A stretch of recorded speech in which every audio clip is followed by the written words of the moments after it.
All right, let's do some graphing here. So we have a sine x and then a -1, which is not inside the parentheses here. That's sine x is closed off there. And then -1. So what will this -1 do to the function? It is going to shift down 1. So on my graph here, normally it would have the center line at the x-axis here. It's now going to shift down 1, so I'm going to put -1 right there, and then I'm going to draw a dotted line, which is simply just for helping me draw this guideline here. Then, from this being the center of the wave now, the sinusoidal wave, the highest it's going to go is up 1 from here. The amplitude is 1. So the highest point is 0, and the lowest point it's going to go is down 1, would be -2. Only label these 3 points on the graph: the center, the highest point, and the lowest point. Don't do anything beyond those 3 points.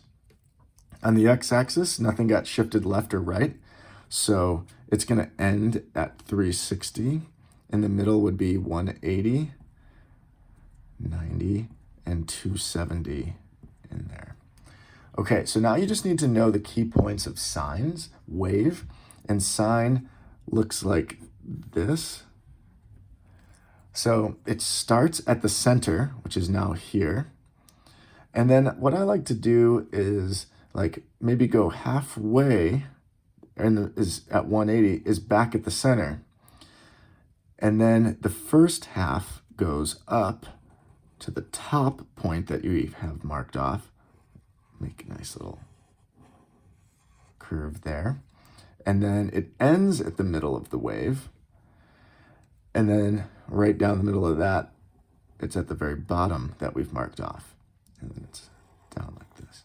So make sure you're marking exactly these points. Make nice dots there, because sometimes people are accidentally going to go back up to here or do something off of these. But this is exactly how it needs to look. Well, the domain here, I've only drawn part of the graph, but this wave continues forever in both directions. So we are going from -infinity to infinity on the domain. The range is only limited between -2 at the lowest up to 0 at the highest. And it does touch those values, so we put brackets. The amplitude is the length from the center of the wave to the topmost point, or the center from the bottommost point. It doesn't matter, it's just a distance of the height from the center to the top or center to the bottom. It's just 1 high in each direction. So the amplitude is 1.